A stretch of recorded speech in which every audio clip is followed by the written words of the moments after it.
हम 3 बहनें थी, एक भाई था। मैं सबसे छोटी थी। मेरा भाई सरकारी जॉब करता था। माँ ने उसकी शादी कर दी थी। मेरी 2 बड़ी बहनों की शादी हो चुकी थी। मैं भी 10वीं क्लास में पढ़ाई कर रही थी। मेरे भाई की शादी हुई तो मेरी भाभी कुछ दिन हमारे साथ रही। उसके बाद भाई अपने साथ उन्हें शहर ले गया था। उन्हें सरकार की तरफ से क्वार्टर मिला हुआ था। भाभी वहीं रहा करती थी। भाभी के साथ मेरी बहुत अच्छी बनती थी।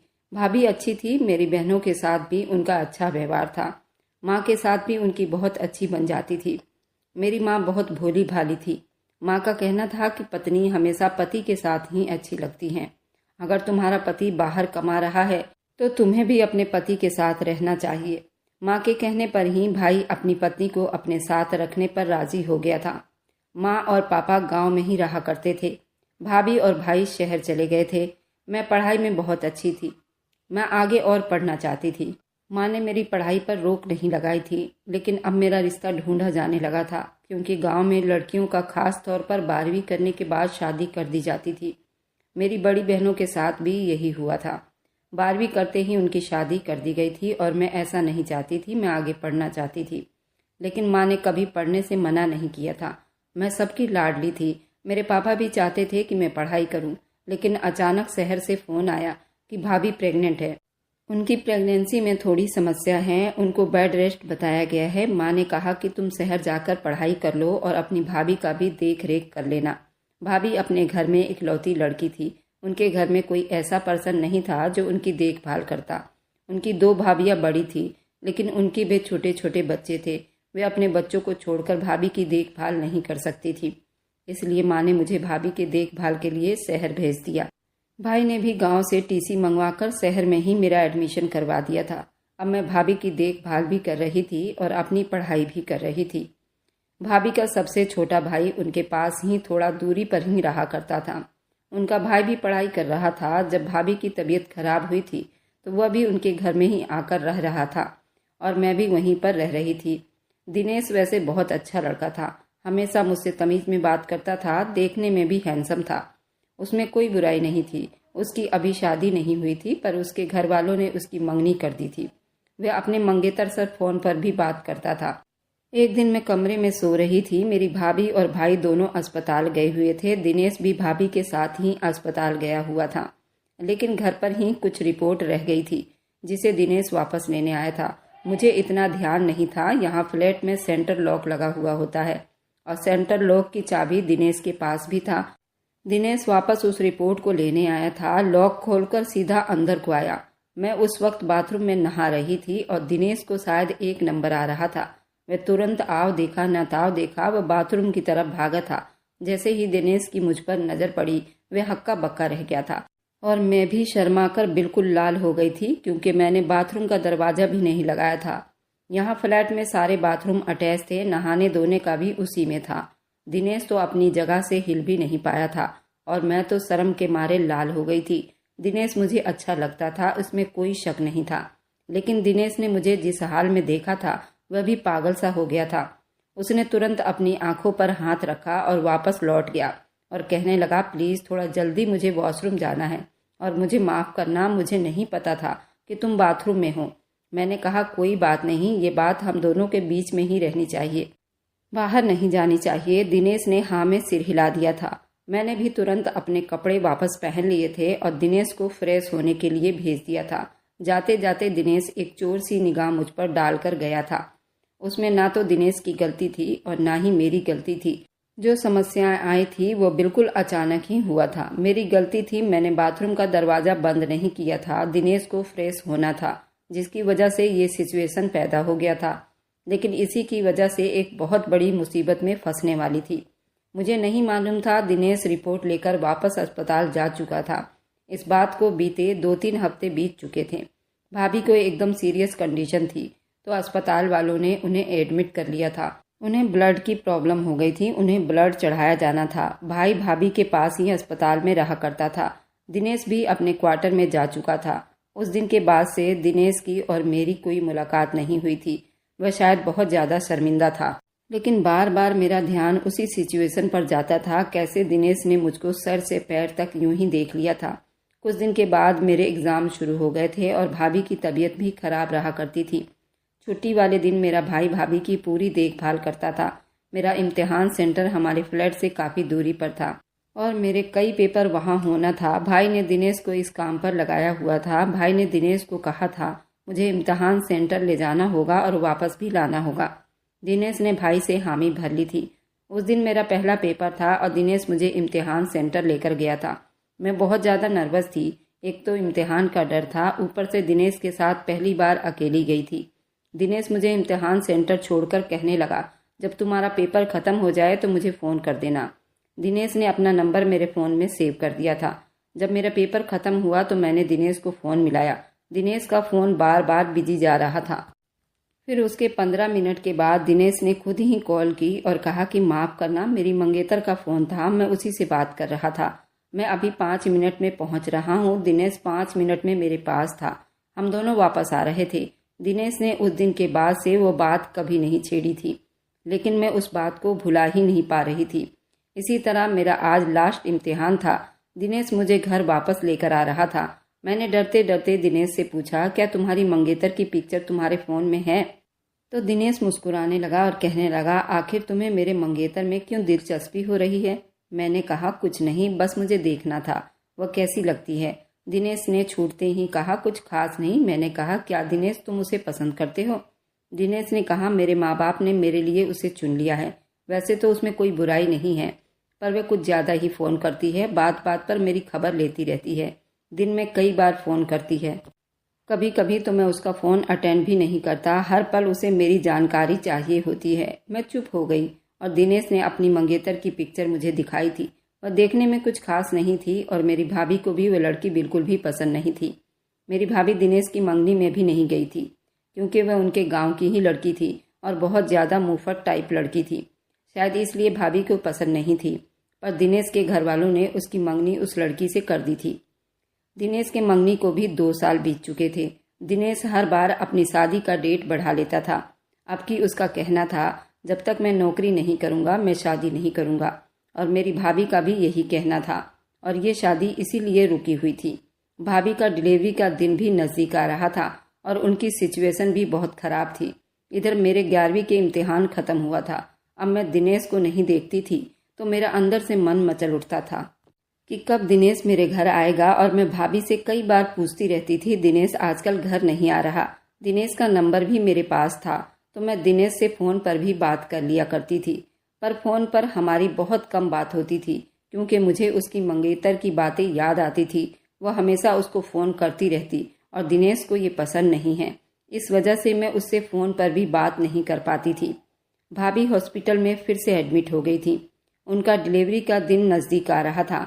दिनेश भी हमारे घर पर ही आकर रहने लगा था। अस्पताल के कई चक्कर लगाने पड़ते थे और दिनेश वही काम करता था। घर से खाना बनवा कर वहाँ लेकर जाता था। मुझे भी अपने साथ अस्पताल ले जाता और ले आता, लेकिन दिनेश कभी भी अपने आप से बातें स्टार्ट नहीं करता था। सबसे पहले मैं ही बात करती थी। वह बहुत शर्मीला था। आज मैं और दिनेश अस्पताल जा रहे थे। मैंने दिनेश से पूछा, तुम अपनी मंगेतर से किस तरह की बातें करते हो? दिनेश शर्माने लगा और कहा, क्या मतलब, किस तरह की बातें होती है फ़ोन पर एक लड़का और लड़की की? तुम्हें क्या लगता है दीपा, हम दोनों के बीच कैसी बातें होती होगी? और फिर उसने अपनी एक आंख दबा दी। मुझे बहुत शर्म आई, मैं क्या पूछ रही थी उससे। लेकिन फिर उसने एक लंबी सांस ली और कहा, मेरी मंगेतर बहुत एडवांस है। वह हमेशा रात को फ़ोन करती है और कहती है मुझे किस चाहिए। इस बात के लिए मैंने उसे कितनी बार धमकाया है। जब दिनेश ने ऐसी बात की तो मैं शर्म से लाल हो गई थी। मैंने कहा, ऐसी औरतें तो आदमियों को बहुत पसंद आती हैं जो पहल करती है। दिनेश ने फिर से एक लंबी सांस ली और कहा कि ऐसी बात नहीं है, अगर मोहब्बत दिल से हो तो ये सब अच्छा लगता है, नहीं तो ये सिर्फ एक फॉर्मेलिटी है। उसने बड़ी आसानी से एक गहरी बात की थी जो मेरे दिल के आर पार हो गई थी। अब ये साफ हो गया था कि दिनेश उसे पसंद नहीं करता था, सिर्फ घर वालों के प्रेशर में आकर उस लड़की से मंगनी कर बैठा था। भाभी का कहना था उस लड़की का पहले भी अफेयर रह चुका है और वह दिनेश से 5 साल बड़ी भी है। दिनेश भाभी के ही उम्र का था। वह लड़की भाभी के साथ पढ़ाई कर चुकी थी। उसका अफेयर स्कूल में था जिसके बारे में भाभी को अच्छे से जानकारी थी। वह उस लड़के के प्यार में हद से आगे निकल चुकी थी और एन टाइम पर ही उस लड़के ने अपने घर वालों के पसंद से शादी कर ली थी। और इससे वह सिर्फ टाइम पास कर रहा था। और जब धारा के माँ बाप ने दिनेश के लिए रिश्ता भिजवाया था, भाभी के माँ बाप ने उसका रिश्ता स्वीकार कर लिया था और दिनेश की मंगनी धारा से हो गई थी। लेकिन भाभी को ये रिश्ता बिल्कुल भी पसंद नहीं था, क्योंकि धारा के बारे में भाभी को सारी जानकारी थी। इस वजह से भाभी नाराज थी, लेकिन ये बात शायद दिनेश को नहीं मालूम था। भाभी ने एक बेटे को जन्म दिया था और हमारे घर में खुशियां ही खुशियां थी। भाभी के मायके वाले पीलिया लेकर आए थे। दिनेश तो अब यहीं पर रहा करता था। भाभी की पूरी फैमिली ही बहुत प्यारी थी। अब भाभी की सेहत भी अच्छी हो गई थी, बच्चा भी तंदुरुस्त था। दिनेश अब परमानेंट यहीं पर रहने लगा था। मुझे दिनेश की मौजूदगी बहुत अच्छी लगने लगी थी। न जाने क्यों मैं अंदर से दिनेश को चाहने लगी थी, पर मैंने कभी दिनेश को बताया नहीं था और ये बात भाभी अंदर से महसूस कर चुकी थी। एक दिन भाभी ने मुझे और दिनेश को शॉपिंग के लिए भेज दिया था। घर में कई सामान खत्म थे। दिनेश ने आज पहली बार पूछा था, पहला खाना खाते हैं उसके बाद शॉपिंग शुरू करेंगे। मैंने हाँ में सिर हिला दिया। हम एक रेस्टोरेंट में खाना खाने चले गए। दिनेश ने सारा कुछ मेरे पसंद का मंगवाया था। मुझे दिनेश के साथ बहुत ही अच्छा लग रहा था। आज पहली बार वो मुझसे मुस्कुराकर बातें कर रहा था। मैं भी बहुत धीरे धीरे खाना खा रही थी। मुझे दिनेश को सुनना बहुत अच्छा लग रहा था। दिनेश कहने लगा, दीपा, जिससे तुम्हारी शादी होगी वो बहुत खुश रहेगा। मैं थोड़ी अपसेट हो गई थी। मैंने कहा, मुझे शादी ही नहीं करनी। दिनेश ने कहा, क्यों, तुम्हें शादी क्यों नहीं करनी? मैंने कहा, मैं पहले पढ़ाई करूंगी और भाई की तरह जॉब करूंगी, उसके बाद शादी करूंगी। शायद जब तक तो तुम्हारी शादी भी हो जाएगी। दिनेश को भी मैंने जला डाला था। दिनेश चुप हो गया था। मैंने कहा, दिनेश, अब तो तुम जॉब भी करने लगे हो, अब तो तुम बहुत जल्दी शादी कर लोगे। दिनेश ने कहा कि नहीं, मैं भी शादी नहीं करूंगा जब तक तुम्हारी शादी नहीं हो जाती। मैं हंस पड़ी थी। मैंने कहा, आखिर तुम्हें मेरी शादी से क्या दिलचस्पी है? दिनेश ने एक आंख दबाई और कहा, जैसे तुम्हें मेरी मंगेतर में दिलचस्पी आ गई थी, इसी तरह अब मुझे भी तुम्हारी शादी में दिलचस्पी है। मैं चुप हो गई थी। मैंने कहा, अगर दिनेश की तरह कोई लड़का होगा तो मैं तुरंत हाँ कर दूंगी और आज ही शादी कर लूंगी। दिनेश एकदम चुप हो गया था और अंदर ही अंदर मुस्कुरा उठा। मैंने उसे सामने से तो नहीं, लेकिन बातों बातों में उसे प्रपोज कर दिया था और शायद कहीं न कहीं मैं भी उसके दिल में अब जगह बनाने लगी थी। और शायद मेरी भाभी भी हम दोनों के रिश्ते पर ध्यान दे रही थी, क्योंकि वह हमेशा किसी तरह हम दोनों को अकेला भेज देती थी। हम जब वापस जाते तो वह कुछ भी ना पूछती थी, तुम इतनी देर कहाँ थे? एक दिन मैं ड्राइंग रूम में अकेली लेटी थी। दिनेश भी घर में ही था और भाभी अचानक से बाहर से लॉक लगाकर न जाने कहाँ चली गई थी। दिनेश भी मेरे पास आकर बैठ गया। उस दिन दिनेश ने पहली बार कहा, तुम्हारे ब्यूटी बॉल पर जो दाने हैं वो कमाल के हैं। मन तो करता है उसे मुंह में लेकर पीता रहूं। मैं तो बिल्कुल शर्म से लाल हुई थी। मैंने कहा, दिनेश, आज तुम्हें क्या हो गया है? तुम होश में तो हो? दिनेश ने कहा, होश तो मैं उसी दिन खो चुका था जिस दिन तुम्हें बिना कपड़ों के बाथरूम में देखा था। मैं तो दिनेश की बातों पर हैरान हो गई थी। दिनेश धीरे से मेरे करीब आया और मेरे होठों पर किस कर गया। मैं तो दिनेश को देखती ही रह गई। मुझे भी दिनेश पर टूट कर प्यार आया था। मैं भी तुरंत खड़ी हो गई और उस किस के बदले दिनेश को किस करना चाहती थी। दिनेश तुरंत मेरे कमर में हाथ डालकर मेरे होठों पर झुक गया। हम दोनों बड़ी देर तक एक दूसरे के होठों को मुंह में लेकर पीते रहे। दिनेश धीरे से मेरे ब्यूटी बॉल पर अपना हाथ ले गया। मैं तो जैसे बेकाबू हुई थी। दिनेश सोफे पर ही मुझे गिरा चुका था। वो मेरे ऊपर झुक गया और मेरे बैली बटन से कपड़ा उठाता मेरे ब्यूटी बॉल तक आया था। मैं जोर जोर से सिसकियां ले रही थी। मैं भी बड़ी जोर से दिनेश के सीने से चिपक गई थी। दिनेश मेरे ब्यूटी बॉल को पूरा लाल कर चुका था। वो पागलों की तरह मुझे चूमने लगा था। उसने एक झटके में मेरे नीचे के कपड़े भी उतार चुका था। मैं भी उसमें गुम हो गई थी। उसने मेरी एक झटके में चीख निकलवा दी थी और सोफा पूरा खराब हो चुका था। दिनेश तो बिल्कुल घबरा गया था। उसने तुरंत मुझे संभाला था और कहने लगा, दीपा, मैं तुमसे बहुत प्यार करता हूँ और शायद प्यार में ही बहक गया था और ये सब हो गया। मैंने कहा, दिनेश, मैं भी तुमसे बहुत प्यार करती हूँ और शायद प्यार में ही ये सब हुआ है। हम दोनों फिर दोबारा से एक दूसरे में मगन हो गए थे। अब इसी तरह हम दोनों जब भी अकेले होते इसी तरह मस्ती करते थे।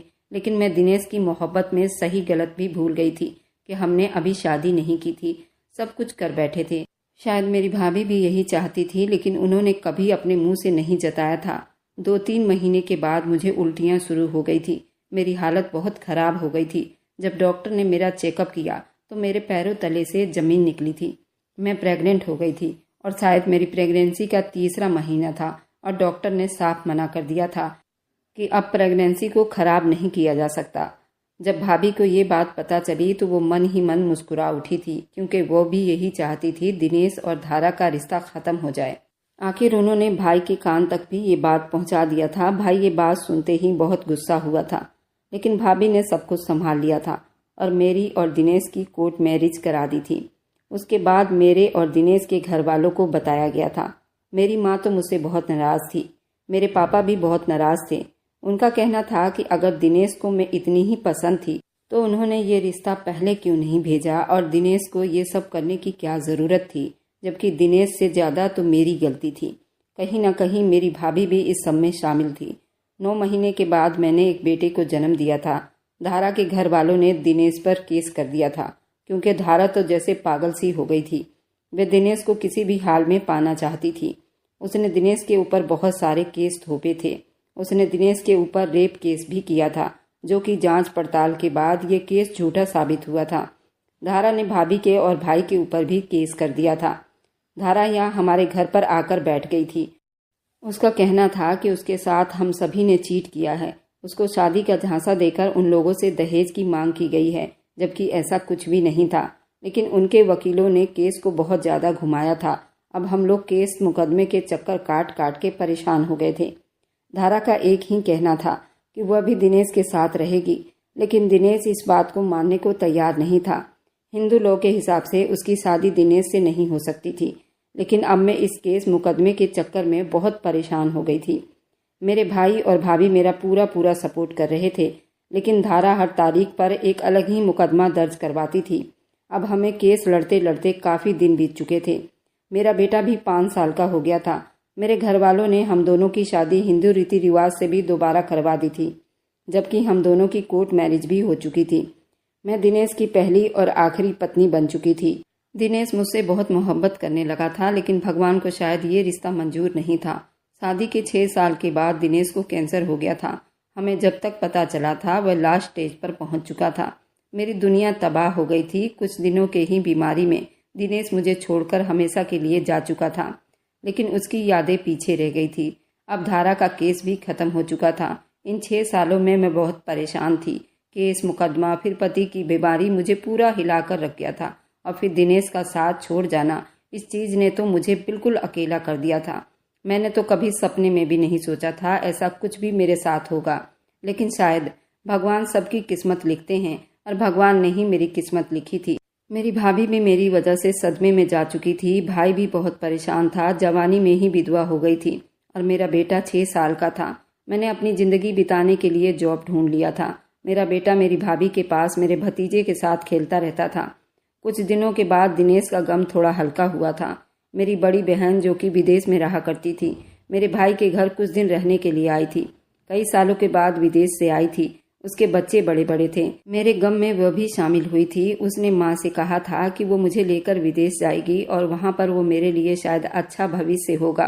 भाई भाभी ने तो मना कर दिया था, लेकिन माँ बाप ने हाँ कर दी थी और कहा था कि तुम ले जा सकती हो, शायद वहाँ पर उस बच्चे का भविष्य और अच्छा हो जाए।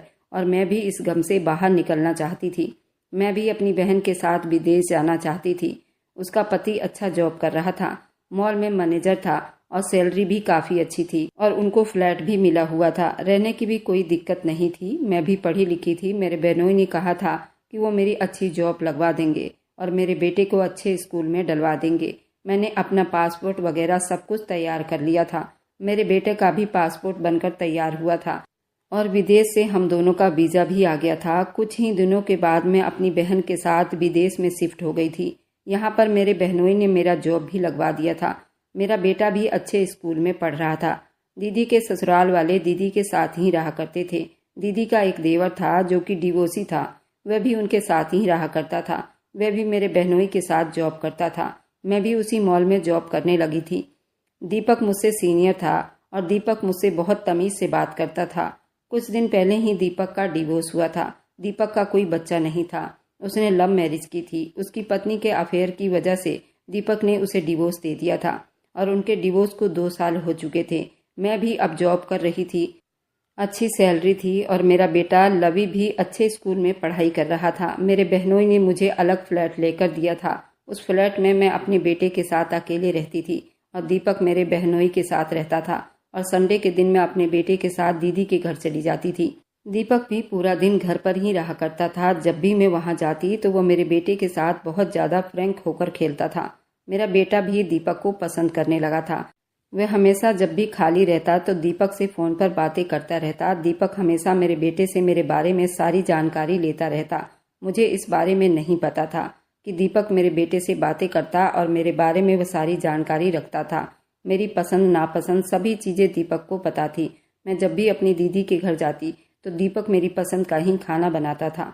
मेरी दीदी और मेरे बहनोई वे दोनों चाहते थे कि हम दोनों आपस में शादी कर लें, लेकिन मैंने कभी उस नज़र से दीपक को नहीं देखा था। जब भी हम छुट्टी के दीदी के घर होते तो जीजा और दीदी दोनों बहाना बनाकर अपने बच्चों के साथ कहीं न कहीं निकल जाते, लेकिन मैं इस बात से बिल्कुल अनजान थी। लेकिन दीपक मन ही मन मुझसे मोहब्बत करने लगा था। एक दिन दीदी और मेरे जीजा मेरे बेटे को भी अपने साथ ले गए थे। मैं और दीपक घर में बिल्कुल अकेले थे। पर दीपक ने उस दिन पहली बार मुझसे अपने दिल की बात कही थी। वह दिन मुझे झट से याद आ गया था जब पहली बार दिनेश ने मुझे प्रपोज किया था। सेम उसी तरह आज का दिन था। मैं कुछ बोल ना सकी। मैं दीपक को देखती रह गई थी। उसने कहा, क्या तुम मेरे साथ शादी कर सकती हो? मैं तुम दोनों का अपने से ज़्यादा ख्याल रखूंगा। तुम्हारा बेटा लवी भी मुझसे बहुत ज़्यादा फ्रैंक हो गया है, तो तुम्हें इस बात की कोई दिक्कत नहीं होगी। मैं कुछ देर के लिए समझ ही न पाई थी कि मुझे क्या बोलना चाहिए। कुछ देर के लिए समझ ही न पाई थी। फिर मैंने दीपक से कहा, दीपक देखो, अभी मेरे पति को इस दुनिया से गए हुए ज़्यादा दिन नहीं हुए और मैं अपने पति को अपने दिल से नहीं निकाल पाई हूँ, तो मुझे थोड़ा सा समय चाहिए। मैं सोच कर बताऊँगी। दीपक ने कहा, कोई बात नहीं, तुम्हें जितना समय चाहिए तुम ले सकती हो। मैं तुम्हारा इंतज़ार करूँगा। मेरी दीदी और जीजा अपने घर आ गए थे तो मैं भी अपने फ्लैट पर आ गई। मैं रात भर दीपक के बारे में सोचती रही। मैं अपने बेटे से बात कर रही थी। उसने कहा कि दीपक अंकल मुझे बहुत अच्छे लगते हैं। अगर वो मेरे पापा बनेंगे तो और भी ज़्यादा अच्छा होगा। मैं उनके साथ बहुत सारा गेम खेलूँगा। जब तुम मुझे लेकर मौसी के घर से आती हो तो मेरा गेम अधूरा रह जाता है। अगर वो मेरे पापा बनेंगे तो मैं उनके साथ बहुत सारा गेम खेलूँगा। मैंने अपने बेटे लवी की बातों को बड़ी ध्यान से सोचा। लवी अपने पापा को मिस कर रहा था। उसे अपने पिता की कमी महसूस होती थी। मैंने अपनी माँ को फ़ोन मिलाया और माँ से सारी बात शेयर की। माँ और पापा तो तैयार हो गए थे। कहने लगे, ये तो बहुत अच्छी बात है। आखिर तुम कब तक अकेली ज़िंदगी बिताओगी? माँ ने भाभी को भी कॉल मिलाकर बात की। भाभी और भाई भी तैयार थे। उन्होंने कहा, अगर दीपा चाहती है तो वह दीपक से शादी कर सकती है।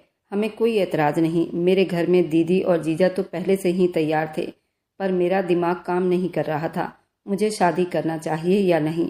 मैंने अपनी शादीशुदा ज़िंदगी सिर्फ 6 साल बिताए थे और वे भी बहुत मुश्किलों में बिताए थे। पहले केस मुकदमा में पड़ी रही, फिर उसके बाद मेरे पति की तबीयत खराब हो गई और वो मुझे इस दुनिया में अकेला छोड़कर चले गए। अच्छे बुरे का तो मुझे थोड़ा भी समझ नहीं था। अब जो मेरे आगे ज़िंदगी खड़ी थी, मुझे समझ नहीं आ रहा था कि मुझे क्या करना चाहिए। मैंने दीपक को तो इंतज़ार के सूली पर लटका दिया था, लेकिन मैंने अपने बारे में बड़ी गहराई से सोचा था, क्या मेरे लिए दीपक अच्छा रहेगा या नहीं। अगर मैं किसी से भी शादी करती हूँ तो मुझे तलाकशुदा ही मिलेगा। शायद उसके बच्चे भी होंगे, लेकिन दीपक तो सिंगल था, उसके कोई बच्चे नहीं थे। हाँ, वह तलाकशुदा था, लेकिन मुझसे मोहब्बत करने लगा था। मैंने भी इस बात को इतनी जल्दी स्वीकार नहीं किया। सोचते सोचते 2 साल लगा दी। इन 2 सालों में मैंने देखा दीपक मेरे बहुत करीब आ चुका था। अब वो मेरे फ्लैट तक भी आ जाता था और मेरे बेटे के साथ घंटों खेलता रहता और मुझे भी अपने करीब करने की कोशिश में लगा रहता। एक दिन मेरी तबीयत बहुत खराब थी। मैंने मॉल से छुट्टी ले ली थी। दीपक को पता चला तो तुरंत शाम को मेरे घर आया था। मुझे डॉक्टर के पास लेकर गया। डॉक्टर ने बहुत तेज बुखार बताया और पानी की पट्टी करने को कहा था। दीपक मेरे पास बैठकर मेरे सर पर पानी की पट्टी कर रहा था। दीदी भी मेरे घर पर पहुंच चुकी थी। जब दीदी ने देखा कि उसका देवर मेरी इतनी सेवा कर रहा है तो वो मेरे बेटे के साथ अपने घर चली गई। मुझे और दीपक के साथ अकेला छोड़ दिया। उस दिन मुझे इतनी तेज बुखार था। दीपक ने मुझे 2-3 रजाई उड़ा दी, तब भी मेरा बुखार नहीं जा रहा था। मैं बहुत जोरों से कांप रही थी। दीपक तुरंत मेरे रजाई के अंदर आकर मुझसे लिपट गया। बड़ी जोर से मुझे दबाकर लेटा हुआ था। थोड़ी देर में मेरी जान में जान आई थी। थोड़ी ठंड कम हुई थी। मैंने दीपक को इतने करीब देखा तो मैंने भी दीपक के सीने में अपना मुंह छुपा गई।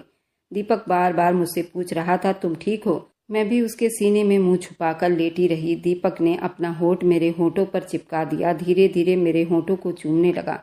मैंने अपने होंठों को उसे चूमने दिया। वह चुप से रजाई के अंदर मेरे पूरे शरीर को चूम रहा था। मैं भी अब बहुत अच्छा महसूस कर रही थी। मेरा बुखार भी धीरे धीरे कम हो रहा था। थोड़ी देर में दीपक ने मेरे पसीने छुड़ा दिए थे और मेरे ब्यूटी बॉल से चिपका तो चिपका ही रह गया। मैं भी बड़े जोर जोर से सिसकियां ले रही थी। अब वो मेरे जिस्म के पूरे कपड़े निकाल चुका था। मैंने उसे बिल्कुल भी न रोका और मेरे जिस्म को सुकून पहुंचा रहा था। थोड़े ही देर में रजाई के अंदर पूरा पसीना चलने लगा था। दीपक ने पूछा, क्या मैं रजाई हटा सकता हूँ? मैं तो कितने दिन से इस चीज के लिए तरसती थी। मैंने कुछ न कहा। दीपक ने मेरे ऊपर से रजाई हटा दिया। वो मेरे शरीर से चिपका मुझे बहुत सुकून दे रहा था और शायद दीपक भी बहुत आनंद ले रहा था। हम दोनों पूरी रात एक दूसरे के जिस्म को सुकून पहुंचाते रहे। उस दिन मैं दीपक की पूरी हो चुकी थी। मैंने दीपक को अपना लिया था। फिर एक दिन मैंने दीपक से शादी कर ली। दीपक तो मुझे दिनेश से भी ज्यादा चाहने लगा था। मुझे यकीन नहीं हो रहा था कि मेरे जीवन में इतने चाहने वाले लोग आ रहे हैं। दिनेश मुझसे बहुत मोहब्बत करता था, पर शायद ये भगवान को पसंद नहीं था। इसलिए दिनेश को हमेशा के लिए भगवान ने ऊपर बुला लिया। अब भगवान ने मेरी झोली में दीपक को डाला था। वह भी मुझे दिनेश से बढ़कर मोहब्बत कर रहा था। शायद भगवान से ही कोई गलती हो गई थी, इसलिए दिनेश के रूप में भगवान ने मुझे वापस दीपक जैसा आदमी मेरे जीवन में भेज दिया। मैंने ये सोचकर दीपक को स्वीकार कर लिया था। अब हमारी शादीशुदा जिंदगी बहुत अच्छी चल रही थी। दीपक से शादी को 8 महीने के बाद मैं फिर से प्रेग्नेंट हो गई थी। इस बार मैंने एक प्यारी सी बच्ची को जन्म दिया था। दीपक कहता था, अब हमारी फैमिली पूरी हो गई है। मेरे पास दोनों हैं, बेटा और बेटी। दीपक ने कभी भी लवी को ये महसूस ना होने दिया वह उसका अपना पिता नहीं है। वह उसको उसके अपने पिता से बढ़कर लवी से मोहब्बत करने लगा था और मेरे सभी घर वाले मुझे बहुत चाहने लगे थे। मैं दीपक के साथ यहीं विदेश में ही शिफ्ट हो गई थी और हमारी शादीशुदा जिंदगी बहुत अच्छी चल रही थी। अब आप लोग बताइए, क्या मैंने दीपक से शादी करके गलत किया या सही? क्योंकि मेरी शादीशुदा जिंदगी बहुत अच्छी चल रही है। भगवान हर किसी के जिंदगी में ऐसी खुशियाँ दे। और मेरी वीडियो आप लोग जहाँ कहीं से भी देखते हैं, कमेंट में अपने शहर और राज्य का नाम जरूर बताएं। मुझे आप लोगों के कमेंट पढ़ने में बहुत आनंद आता है और उन सभी का मैं बहुत बहुत धन्यवाद करना चाहती हूँ जो लोग मेरी वीडियो को देखते हैं, लाइक करते हैं और शेयर करते हैं।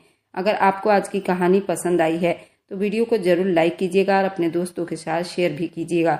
और हाँ, अगर आपने अभी तक हमारे चैनल को सब्सक्राइब नहीं किया है तो जरूर सब्सक्राइब कर लें। मिलते हैं हम अपनी कल की एक और नई दिलचस्प कहानी के साथ। मुझ पर सदा अपना प्यार और स्नेह बनाए रखें। सभी को मेरा प्यार भरा नमस्कार दोस्तों। खुश रहें, स्वस्थ रहें, मस्त रहें।